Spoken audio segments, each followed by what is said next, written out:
కూటమి పార్టీ అమరావతికి చట్టబద్ధత తీసుకొచ్చింది. అయితే ప్రతిపక్ష పార్టీ మావిగన్ పేరుతో 3 ప్రాంతాల్లో అక్కడ ఉన్నటువంటి డెవలప్ చేయాలని చెప్పి మరోవైపు మెలికపెట్టింది. ఈ నేపథ్యంలో మనతో మాట్లాడడానికి కర్నూలు ఎంపీ బస్తిపాటి నాగరాజు ఉన్నారు. సార్ చెప్పండి, ఈరోజు అమరావతికి చట్టబద్ధత చేయడాన్ని ఎలా చూడాలి?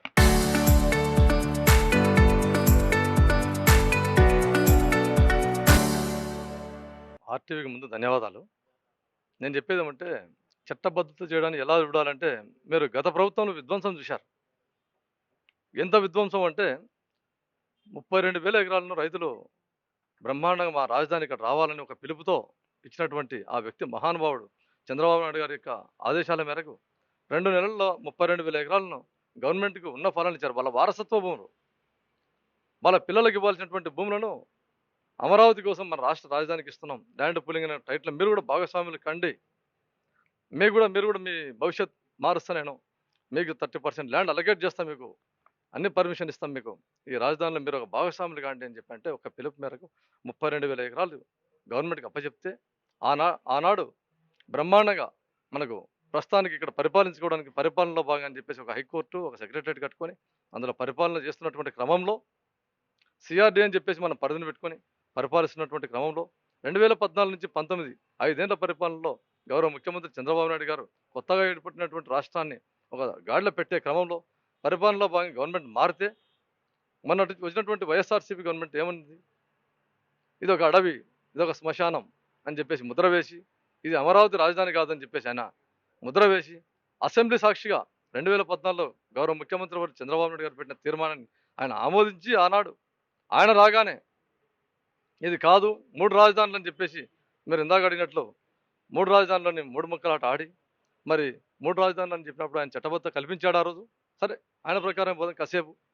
గత ముఖ్యమంత్రి ప్రకారం పోదాం. ఆయన పరిపాలించినటువంటి క్రమంలో పార్లమెంట్లో ఏమైనా ఆయన చట్టబద్ధత చేశాడా?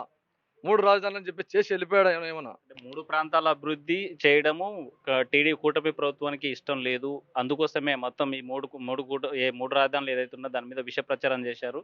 అది కాకుండా చేశారనేది కదా జగన్ చెప్తున్నారు. నేను ఒక మాట చెప్తాండి. మేనిఫెస్టో ఏం పెట్టుకొని పోయాడంటే ఆయన 2014 ఎలక్షన్లకు అమరావతి రాజధాని అని చెప్పి ప్రతి ఒక్కరు పోయారు. మేనిఫెస్టోలో ఏం పెట్టాం మనం? అమరావతి రాజధాని అని చెప్పారు. అమరావతి రాజధానిలో భాగంగా పోయాడు. అమరావతి రాజధాని ఆయన మాట తప్పిన మనిషి ఆయన. అమరావతి అని చెప్పి తదనంతరం వచ్చి 3 రాజధానులు అనే మాట తెర మీద తీసుకొచ్చాడు. ఎప్పుడైనా మీరు విన్నారా? ఫస్ట్ మీడియా వాళ్ళు రాష్ట్ర ప్రజలైతే ఎక్కడ ఆ దాఖలు విన్న దాఖలాలే లేవు. ఆయన వచ్చిన తర్వాత 3 ప్రాంతాలని చెప్పేసి, సరే 3 ప్రాంతాలు తీసుకున్నావు, 3 ప్రాంతాలు నేను డెవలప్ చేస్తా అన్నావు. మరి నువ్వు చట్టబద్ధత కల్పించావా, లేకపోతే ఏదైనా ఒక బీజం వేసావు? కర్నూలు పార్లమెంట్లో కర్నూలు న్యాయ రాజధాని అని చెప్పారు. మరి ఒక శిలాఫలకం వేసావా ఏదైనా న్యాయ రాజధానికి? ఒక చిన్న ఇటుక పెట్టావా ఏమన్నా? సరే పోనీ పెట్టకపోగా ఉత్తరాంధ్రలో ఏం చేసావు? వైజాగ్లో అక్కడ నేను రాజధాని దసరా పండగ పోతున్నా, ఉగాది పండగ పోతున్నా అని చెప్పుకుంటూ కల్లిబొల్లి మాటలు చెప్తూ ఋషికొండ బీచ్కు ఆయన ఏం చేశాడు? 450 కోట్లతో అతి సుందరంగా ప్యాలెస్ కట్టుకున్నాడు. అతి సుందరంగా. తర్వాత మన గవర్నమెంట్ వచ్చిన తర్వాత తలుపులు తీసి చూస్తే ఆయన కోసం కట్టినటువంటి బంగ్లాది. మరి ఎక్కడ పరిపాలించడానికి ఒకటన్నా అడ్మినిస్ట్రేటివ్ పరంగా నువ్వు ఏదైనా బిల్డింగ్ కట్టావు? ఉత్తరాంధ్రలో అనుకోండి, ఇక్కడ రాయలసీమ న్యాయ రాజధాని అనుకోండి, అమరావతిలో అనుకోండి. అమరావతిలో కూడా గౌరవ ముఖ్యమంత్రి వర్యులు ఆ రోజు కూటమి ప్రభుత్వంలో భాగంగా సెక్రటరేట్ కడితే దాంట్లోనే కూర్చొని పరిపాలించావు. కొంచెమన్నా ఈ మానవత్వం ఉండాలి కదా. ఆ సీట్లో కూర్చొని పరిపాలిస్తున్నా ఇంత 32,000 ఎకరాలు ఆయన మహానుభావుడు చేసిపోయాడు. నేనేం చేయాలి? నేను నా మార్క్ అంటూ ఉండాలి కదా అని చెప్పేసి సరే 3 రాజధానులు అన్నావు. ఆ 3 రాజధానుల భాగంగా నువ్వు ఆ దిశగా అడుగులు వేసావు, ఇంత అడుగని వేసావు. చట్టబద్ధత చేసావా? నువ్వు చట్టబద్ధత చేసినా మేము ఏమైనా తీసేస్తున్నావు నీకే? నువ్వన్నా చేయలేదు కదా. మేము చట్టబద్ధత చేయలేదు. చట్టబద్ధత నువ్వేమైనా ఆ రోజు పార్లమెంట్లో బిల్ పాస్ చేయించావా? నీదేమైనా తీసేసి పార్లమెంట్లో బిల్ పెట్టింటే లోక్సభలో రాజ్యసభలో చేసుకొని రాష్ట్రపతిని ముద్ర వేసింటే మేము దాన్ని తీసేసి ఈరోజు ఏమైనా అమరావతి పెడుతుంటే మీరు బాధపడాలా? అంటే చట్టబద్ధత అంటే కేవలం ఈరోజు మెజార్టీ ఉంది కాబట్టి చేసుకున్నారు. రేపు భవిష్యత్తులో కూడా అలాంటి మెజార్టీ ఉంటే ఎవరైనా మార్చుకోవచ్చు అనేటువంటి ఆ డౌట్ను ఎక్స్పెక్ట్ చేశారు జగన్. ఎట్లా చూడాలి? అసాధ్యం అది. ఒక్కసారి అయిన తర్వాత మళ్ళీ దాని సవరణ అనేది ఉండదు. ఇప్పుడు ఇక్కడ మనం ఏం చేస్తున్నాం? రాష్ట్ర ప్రజలు కానీ కర్నూలు పార్లమెంట్ ప్రజలు కానీ బాగా ఆలోచించాలి. ఇప్పుడు మనం బైఫర్గేషన్ యాక్ట్ని సవరణ కోరినాం. బైఫర్గేషన్ యాక్ట్లో చిన్న సవరణ కోరాం అంతే. మనమేం యాక్ట్లో బిల్ ఏం మార్చట్లేదు. మనం యాక్ట్లో ఏం పెట్టారు? హైదరాబాద్ అనేది 10 సంవత్సరాల పాటు ఉమ్మడి రాజధానిగా వాడుకోండి. ఆ 10 సంవత్సరాల తదనంతరం 5/2 క్లాజ్లో క్లియర్గా మెన్షన్ చేశారు. దాంట్లో ఏమని రాశారు? ఒక రాజధాని అమరావతి అనే కాదు, మీరు ఎక్కడైనా సరే ఆంధ్ర రాష్ట్ర ప్రజలు ఒక రాజధాని కట్టుకోండి అనే క్లాజ్ రాశారు. ఎక్కడైనా కట్టుకోండి అన్నప్పుడు మనం అక్కడ మనం అమరావతిని చేర్చుతున్నాం ఇప్పుడు అంతే. సవరణ క్లాజ్ అంతే. అమెండ్మెంట్ అంతే. అంటే విభజన చట్టాన్ని అమెండ్మెంట్ చేయమని కోరుతున్నటువంటి కూటమి ప్రభుత్వం అదే విభజన హామీలు ఎందుకు అమలు చేయడం లేదనేసి ఎందుకు పట్టుబట్టడం లేదండి? ఒక విషయం, విభజన హామీల విషయంలో కూటమి ప్రభుత్వం చేసినంత నిక్కచ్చిగా మీరు ఒక నిదర్శనం తీసుకోండి. ఆ విభజన బైఫర్గేషన్ యాక్ట్ ప్రకారం ఆ రెవెన్యూ లోటు ఉంటాడు, రెవెన్యూ లోటును కూడా మేము కొంత అమౌంట్ సాధించడం జరిగింది దశల వారీగా. అంతేగాక మనకి ఎస్పెషల్లీ జాతీయ project Polavaram project. Polavaram project వాళ్ళు 5 సంవత్సరాల్లో ఏం చేశారు?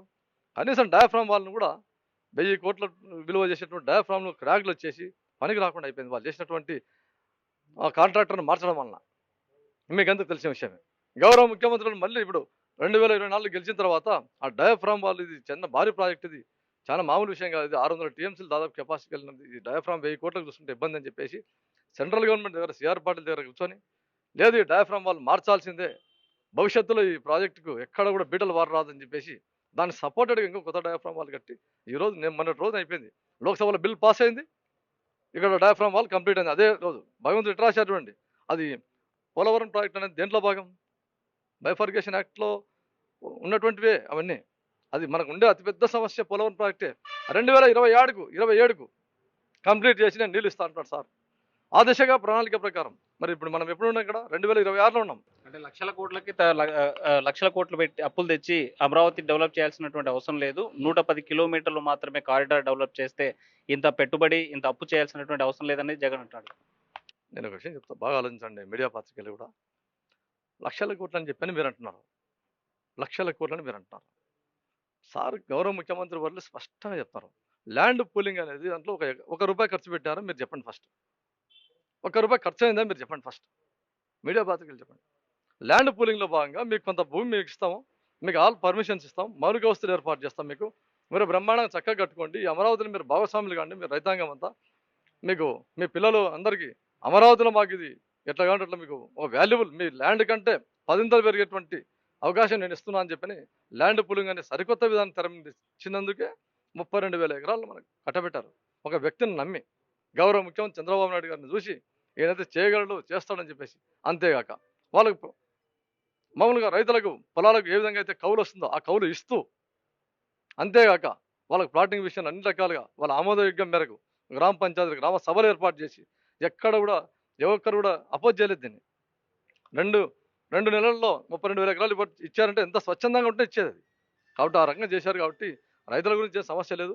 అంటే రైతులకు ఇప్పటి వరకు కూడా చాలా మందికి కాంపెన్సేషన్స్ ఇవ్వలేదు. దాంతోపాటు ఏదైతే అమరావతి కోసం భూములు త్యాగం చేసినటువంటి వాళ్ళకు కూడా ఇంకా కావాల్సినటువంటి బెనిఫిట్స్ ఇవ్వలేదనేది రైతులు ఆందోళన చేస్తున్నారు కదా, దీన్ని ఎట్లా చూడాలి?